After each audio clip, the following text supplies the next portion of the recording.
बहुत शुक्रिया मिर्जा इकबाल बेग साहब, आपने प्रोग्राम में ज्वाइन किया। ये बताएगा कि जिस तरह से आईसीसी ने नोटिस लिया सूर्य कुमार यादव की मीडिया टॉक थी जो मैच के बाद, जिसमें उन्होंने खेल को पोलिटिसाइज करने की कोशिश की, सियासी बयान दिया।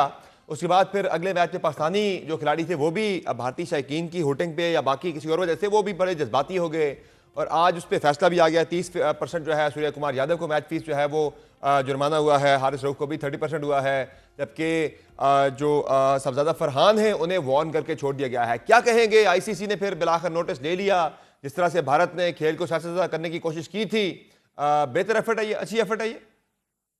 देखिए, बहुत बहुत शुक्रिया समर अब्बास। दरअसल मसला ये हुआ कि बैलेंस किया है आईसीसी ने। हालांकि सूर्य कुमार यादव ने बड़ा ऑफेंस किया था, उसको तो ज्यादा सजा मिलनी चाहिए थी, लेकिन 30% लगा के छोड़ दिया। उसने तो सियासी बयान दिया था, जी हाँ। अपने जवानों की तारीफ कर रहा था। उसने तो बिल्कुल क्रिकेट के खेल को एक सियासी अखाड़ा बना दिया था। लेकिन अब उन्होंने जो, मैं आपको अंदर की हियरिंग की बताऊं कि जब हारिस रऊफ से मैच रेफरी रिची रिचर्डसन ने, जिनका वेस्टइंडीज से ताल्लुक है, उनसे पूछा कि ये 5 और 1 ये क्या है, तो हारिस रऊफ ने कहा आप बताएं, मुझे तो नहीं पता ये क्या है।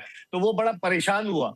फिर उसको पता तो था कि ये क्या, इसके किस कॉन्टेक्स्ट में। तो हारिस रऊफ ने उसको यही कहा कि मैं तो पब्लिक की तरफ कह रहा था, मेरे चाहने वाले भी थे, मैं उनकी तरफ ये कह रहा था कि 6 आदमी है। तो अब उस वहां से तो हारिस रऊफ बचने की कोशिश कर रहा था। लेकिन बहरहाल मैच रेफरी को चूंकि पंप किया हुआ था, ये इंडियन क्रिकेट काउंसिल है, ये इंटरनेशनल क्रिकेट काउंसिल नहीं है, तो इसलिए उसके ऊपर 30% जुर्माना हुआ। और साहबजादा फरहान की बड़ी दिलचस्प बात थी, जब उससे पूछा मैच रेफरी ने कि ये क्या कर रहे थे, तो उसने कहा कि मैं पख्तून हूं और हमारे ये रिवायत है कि खुशी की सूरत में हम गन चलाकर सेलिब्रेट करते हैं, तो मैं मैदान में गन चलाकर सेलिब्रेट कर रहा था, तो इसलिए वो तो बच गया। लेकिन उनको बैलेंस करना था कि अगर सूर्य कुमार हारिस रऊफ को फाइन कर रहे हैं तो सूर्य कुमार यादव को तो ज्यादा फाइन होना चाहिए था, जी हाँ। सस्पेंशन भी होनी चाहिए थी, लेकिन उन्होंने नहीं किया। बहरहाल ये जो इंडिया इस खेल को तबाही के दहाने पर ले जा रहा है, आप देखें समर के भारतीय जो है वो जय शाह, वो आईसीसी के चेयरमैन, भारत से ताल्लुक रखने वाले संजोग गुप्ता, वो आईसीसी के चीफ एग्जीक्यूटिव, भारत से ताल्लुक रखने वाले राज, वो आईसीसी के डायरेक्टर मीडिया, और बेशुमार लोग भारतीय ओरिजिन से ताल्लुक रखने वाले आईसीसी में। तो फिर ये आईसीसी न्यूट्रल तो नहीं रही। लेकिन आज जो फैसला आया वो बैलेंस उन्होंने किया है, वरना उसूलन मेरी नजर में सूर्य कुमार यादव को ज्यादा सजा मिलनी चाहिए थी। सही है। और ज़ाहिर है अब एशिया कप जो है वो शुरू से ही बड़ी कंट्रोवर्सीज में घिरा रहा है और एक बड़ी बैटल होने जा रही है। 41 साल बाद पाकिस्तान इंडिया एशिया कप के फाइनल में एक दूसरे के आमने सामने होंगे। क्या देख रहे हैं आप मिर्जा इकबाल बेग साहब, जो मोमेंटम पाकिस्तान टीम ने गेन किया है पिछले 2 मैचेस से, पर्टिकुलरली जो कल का मैच था जिसमें जिस तरह से पूरी टीम हमें एनर्जेटिक दिखाई दे रही थी, जिस तरह से हम टेक ऑन करने जा रहे हैं संडे को इंडिया को, तो क्या लग रहा है आपको कि इंडिया ने दावे तो बड़े बड़े कर दिए हैं, बोल तो बहुत बड़े बोल दिए हैं, क्या देख रहे हैं आप होता हुआ संडे को फिर? देखिए, क्रिकेट के खेल में समर एक चीज है कि अगर कोई चीज टीम जो है वो पीक पर जाती है तो कोई ना कोई उसका बुरा दिन जरूर आता है। भारतीय टीम अनबीटेबल है इस टूर्नामेंट में, आज श्रीलंका के मैच से कबल। तो भारतीय टीम जिस तरह की वो कर रहे हैं, और वो एक ही बैट्समैन के गिर्द रिवॉल्व कर रहे हैं, अभिषेक शर्मा के, जिन्होंने इस मैच से कबल 248 रन बनाए थे। तो अगर अभिषेक शर्मा आउट होता है तो पाकिस्तान के लिए चांसेस है। पाकिस्तान की बॉलिंग तगड़ी है, जिस तरह हमारे बॉलर्स ने कल बॉलिंग की बांग्लादेश के खिलाफ, हारिस रऊफ ने या शाहीन शाह अफरीदी ने, हमारी बॉलिंग बहुत अच्छी है। लेकिन हमारे बैट्समैन जो है ना वो हमें बहुत टेंशन दे रहे हैं। जिस अंदाज से साइम अयूब गुज़िश्ता 6 मैचों में सिर्फ 23 रन बनाए, 4 मरतबा 0 पर आउट हुए।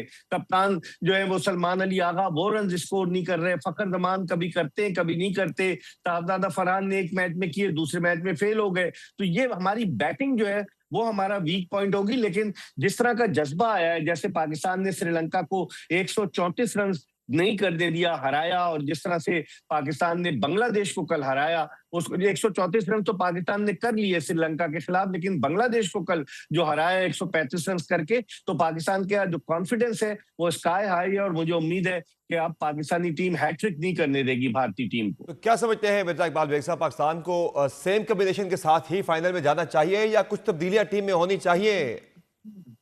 देखिए समर अब्बास, दरअसल मसला ये कि एक बॉलर पाकिस्तान अगर डाले, मेरी नाकिस राय में, तो वो ज्यादा बेहतर होगा। क्योंकि आप स्पिन बॉलिंग का तो शुबा, साहिब अयूब को आप आराम कराएं, ओपन तो हारिस भी कर सकता है, ओपन तो फखर भी कर सकता है। साहिब अयूब नाकाम है, आप उसको उसकी बॉलिंग की बेसिस पर क्यों लेकर आ रहे हैं? जब वो बैटिंग के लिए आए थे और जो विकेट उन्होंने तो वो ले रहा है ऑस्ट्रेलिया वैसे। में, नहीं, जो जब उन्होंने ऑस्ट्रेलिया और वहां साउथ अफ्रीका में रन्स किए थे, तो हमने कहा कि हमें सईद अनवर मिल गया एक आइंदा आने वाले दिनों में, लेकिन उसके बाद वो अपने कौवा चला हंस की चाल अपनी भूल गया, विकेटें ले रहा है। अब हमें लगता है सईद अजमल मिल गया है, बजाय इसके कि वो जो सही बातों में जो साइम अयूब था वो कहाँ चला गया, जो जारहाना अंदाज से पैर जमीन पे टिका के हिटिंग करता था। तो मेरे ख्याल में अगर एक चेंज पाकिस्तान करता है, आपके पास हसन अली बाहर बैठा हुआ है या आपके पास मोहम्मद वसीम जूनियर बाहर बैठा हुआ है, आप इनमें से किसी एक को डाल सकते हैं। किसकी जगह पर? साइम अयूब की जगह पर, क्योंकि साइम अयूब इनिंग्स ओपन कर रहे थे, वन डाउन आ रहे थे वो, तो वन डाउन का कोई फायदा नहीं, क्योंकि आपके पास बैटिंग आपकी जो है हुसैन तलत है, फिर उसके अलावा सलमान अली आगा है, मोहम्मद हारिस है, फिर मोहम्मद नवाज आपकी बड़ी अच्छी बैटिंग कर रहे हैं। तो इन तमाम चीजों को देखते हुए और फिर नीचे बैटिंग शाहीन आफरीदी ने जो बैटिंग की आप देखें कि किस तरीके से, तो उसको देखते हुए एक बॉलर अगर आप तगड़ा खिलाएंगे, क्योंकि अभिषेक शर्मा टारगेट होगा। अभिषेक शर्मा अगर जल्दी आउट होता है तो भारतीय टीम के ताजिए जो है ना वो ठंडे हो जाएंगे। उसकी वजह ये कि भारतीय टीम बहुत ज्यादा रिलाय कर रही है, सूर्या कुमार भी कुछ नहीं कर रहा, शुभमन गिल भी श्रीलंका के खिलाफ मैच में आज भी जल्दी आउट हो गया, तो उनके लिए बड़ी मुश्किलात पैदा होंगी अगर अभिषेक शर्मा आउट हो जाता है तो। और जाहिर है टीम में फ़हीम अशरफ की इंक्लूजन पर भी काफ़ी ज़्यादा सवाल उठ रहे हैं कि उनका टीम में जो है रोल अभी तक समझ नहीं आया। वो टीम में एज ए बैटिंग ऑलराउंडर खेल रहे हैं, एज ए बॉलिंग ऑलराउंडर खेल रहे हैं, बॉलिंग एज ए बॉलर खेल रहे हैं, तो बॉलिंग उन्हें एक तो बहुत कम वो करते हैं बॉलिंग, जब करते हैं तो वो भी कोई इतनी ज़्यादा मौसर बॉलिंग नहीं की। बैटिंग में भी उनका रोल जो है वो जब आता है तो वो इतना इफेक्टिवली वो अपना रोल प्ले कर नहीं पाते। तो क्या समझते हैं आप, उनकी जगह पर टीम में किसी प्रॉपर फास्ट बॉलर को शामिल कर लिया जाए या किसी बैट्समैन को शामिल कर लिया जाए? देखिए, फहीम अशरफ ने छोटी छोटी इनिंग्स खेली, उनको आखिरी 2-3 ओवर्स खेलने को मिलते हैं, रन्स वो बना रहे हैं। बॉलिंग में वाकई में आपने सही कहा कि उनको सही तरीके से सलमान अली आगा यूटिलाइज नहीं कर रहे। मैं समझता हूँ कि ठीक है, पाकिस्तान जीत गया, श्रीलंका के खिलाफ जीता, बांग्लादेश के खिलाफ जीता, फाइनल में पहुंच गया, लेकिन इस पूरे टूर्नामेंट की मायूस कुन बात जो थी वो सलमान अली आगा की कप्तानी थी। उनको कप्तान किसने बना दिया? लास्ट ईयर नवंबर में उन्होंने ऑस्ट्रेलिया में अपना T20 डेब्यू किया, उसके बाद वो जब जिम्बाब्वे गए तो पाकिस्तान के कप्तान बन गए। तो सलमान अली आगा को अभी इतना तजुर्बा नहीं है कप्तानी का, उनको बनाकर हमने देख लिया कि किस तरीके से वो कप्तानी कर रहे थे, लेकिन पाकिस्तान की ओवरऑल परफॉर्मेंस बॉलर्स की वजह से हम जीते मैचेस। तो मैं समझता हूँ कि ये एक सलमान अली आगा आपका वीक लिंक है। देखिए अब आइंदा मैचेस में क्या होता है। और भारत ने जिस तरह से बड़े बॉल बोल दिए हैं मिर्जा इकबाल बेग साहब, क्या आप फिर इस पे आपकी पेशगोई क्या है? मेरा तजुर्बा तो ये रहा है कि जिसने बड़ा बॉल बोला है क्रिकेट में वो मुंह के बल गिरा है हमेशा। इस फाइनल में आप फिर किसे फेवरेट देख रहे हैं? देखिए 18 जून 2017 को जब पाकिस्तान ने फाइनल में ओवल लंदन के मैदान पर चैंपियंस ट्रॉफी के भारत को हराया था, मैं वहीं था, और उन लोग बड़े बोल रहे थे। फखर जमान ने मार मार के बुरकस निकाल दिया और पता ही चला कि आधे मैच के बाद ही भारतीय जो तमाशाई थे वो भारत का परचम बगल में दबाए बाहर जा रहे थे। तो बड़े बोल का नतीजा जो है वो हमेशा नुकसानदेही साबित होता है, और पाकिस्तान के लिए मौका है कि 100 सुनार की और 1 लोहार की। अगर भारत शोर मचा रहा है तो पाकिस्तान को चाहिए कि इनको हराए, ताकि ये अब इन ठिकाने लगे, क्योंकि इनके पास और कुछ है ही नहीं। सियासत करते हैं जो है ना, किस्म, उस एरोगेंस का हाल जो है वो एक बड़ी इबरतनाक शिकस्त में ही मौजूद है।